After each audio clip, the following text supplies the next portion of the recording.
o Alerta Geral. Bate-papo político com jornalistas Luzenor de Oliveira e Beto Almeida. Os números que saíram das urnas no último domingo continuam sendo analisados pelos dirigentes partidários porque fazem parte de uma agenda para avaliação de erros e acertos e também definição de planos para o futuro. Quanto ao resultado da eleição no primeiro turno à Câmara Federal, muitos ex-deputados estaduais e federais tentaram reconquistar mandato, mas os resultados foram frustrantes. As informações chegam agora com o repórter Sátrio Salles. 8 ex-deputados federais tentaram, nas eleições deste ano, reconquistar um mandato na Câmara, mas não encontraram apoio dos eleitores. Entre os ex-parlamentares, a votação mais baixa foi do pastor Pedro Ribeiro, do União Brasil, que recebeu apenas 3.545 votos. Com a história política ao longo de 25 anos, após ser vice-governador, deputado federal e vice-prefeito de Fortaleza, Moroni Torgan, do Cidadania, não encontrou respaldo nas urnas e recebeu apenas 17.582 votos.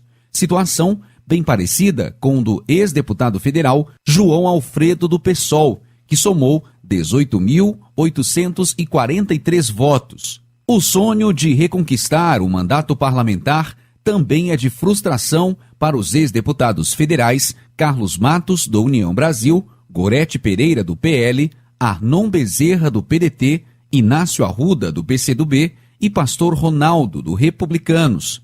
Ronaldo, entre todos os ex-deputados que buscaram um novo mandato, teve a votação mais expressiva, com 104.502 votos. Mas como não alcançou o mínimo de votos exigidos pela legislação, continua fora da Câmara Federal e permanece como vereador de Fortaleza. Com redação do site Ceará Agora, Sátiro Salles. Jornalista Beto Almeida, são números que mostram até certo ponto uma contradição e geram questionamentos, principalmente para quem recebeu uma boa votação, como no caso do pastor Ronaldo Martins, que pela segunda eleição consecutiva ultrapassa os 100 mil votos e não consegue chegar à Câmara Federal. É aquele tal do quociente eleitoral que exige que cada partido, para eleger um deputado federal, pelo menos nas eleições de 2022, tivesse somado pelo menos 190 mil votos. Foi o caso do Republicanos, que não alcançou essa expressiva votação. Em relação aos outros nomes, Beto Almeida, é aquela história, quando está na política, quando o DNA tem a política na veia, e o deputado, o ex-deputado, a ex-deputada, que não se acostuma com o distanciamento da atividade parlamentar, acaba voltando um tempo depois para tentar conseguir um mandato. É o caso desses nomes listados pelo Sátrio Salles, e aí tem as votações baixíssimas, como do pastor Pedro Ribeiro, que foi vereador em Fortaleza, foi deputado federal e simplesmente caiu no esquecimento dos eleitores e recebeu uma inexpressiva votação. E outros ficaram também com votações que os colocam na condição de suplentes e talvez cheguem a assumir mandatos, como é o caso do Inácio Arruda ou então do próprio Arnon Bezerra. Jornalista Beto Almeida, bom dia! Beto Almeida. A análise política com credibilidade e isenção. Bom dia, Luzenor. Bom dia aos nossos ouvintes. Luzenor, olha, eu acho que depois do trabalho em si, de uma campanha eleitoral desgastante, acho que o pior cenário para um parlamentar que está disputando a reeleição, ou mesmo um que está disputando pela primeira vez, é entender aquela história do quociente eleitoral, do quociente partidário, fazer essa divisão, porque nem sempre uma boa votação garante a vaga lá na Câmara Federal, também na Assembleia Legislativa. Você citou, por exemplo, aí esse caso, mas a gente não pode esquecer do Ronaldo Martins, que pela segunda vez tem problemas em relação a atingir o quociente eleitoral. O próprio Denis Bezerra também, que é do PSB, um deputado de primeiro mandato, não conseguiu a sua reeleição, mesmo tendo conseguido nas urnas 118.822 votos. Pode-se dizer que é uma votação excelente. Ainda assim, significa um retumbante fracasso do ponto de vista do que ele pretendia, que era continuar na Câmara Federal. E por que isso? Porque ele dependia de atingir exatamente uma cota do quociente eleitoral e não conseguiu. Já outros mais veteranos, como é o caso do Leônidas Cristino, que todo mundo imaginava que ele poderia entrar né, dentro de um embate muito mais confortável, conseguiu apenas 74.866 votos, ou seja, um número bem abaixo da expectativa criada. Agora, tudo isso é bom que se diga. Apenas, né? Na realidade, é uma votação bem expressiva, Não, se comparada com a votação de outros candidatos, outras candidatas que com menos votos acabaram sendo eleitas, como no caso, uma candidata, a Daiane do Capitão Wagner, que tirou bem menos votos, mas como a soma dos votos atribuídos à União Brasil. Exatamente, esse é o ponto. Garantiu, né? Esses votos garantiram, né?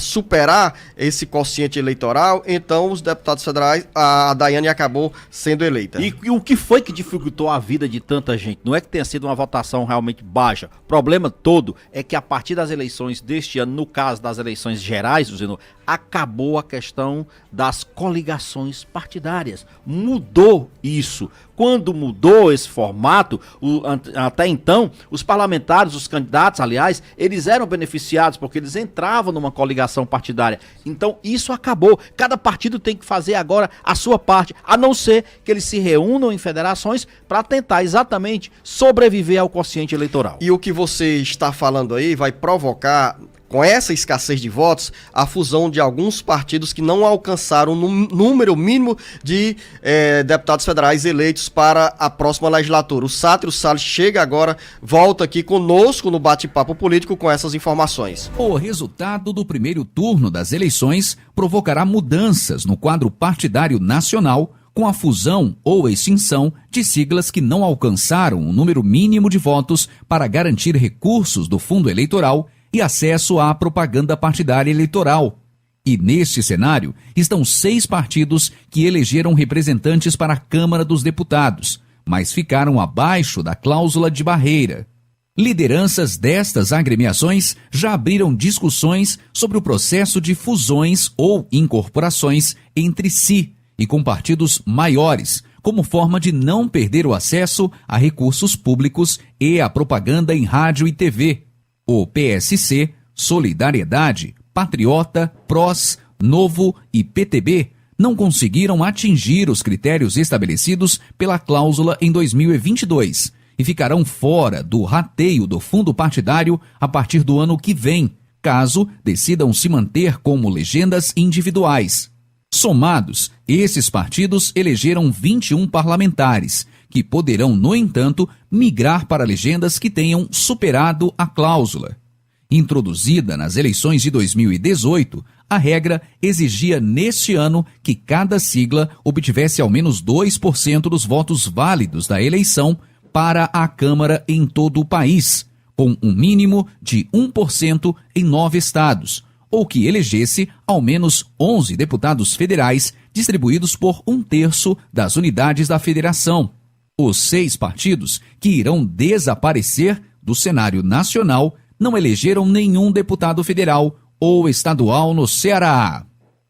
Com informações dos bastidores políticos, Sátiro Salles. O tempo é bem curto, Beto Almeida, mas você já nos antecipou que entre os prejuízos a serem impostos a esses partidos está a exclusão da presença no tempo da propaganda eleitoral e também do fundo eleitoral. Exatamente, Luizão. E não pode sequer, Luizão, ter aquele apoio de liderança, porque ele não tem também dinheiro nem verba para isso. Isso significa dizer o quê? Como eles não conseguiram cumprir com a cláusula de desempenho, eles não vão permanecer nesses partidos, infelizmente. Não vão permanecer, Luizinho, porque eles terão vida muito difícil. Sequer vão poder participar de comissões técnicas importantes dentro do Congresso Nacional, dentro da Câmara dos Deputados. O que vai acontecer? Eles já estão sendo assediados. É muito certo que quando a legislatura começar em 2023...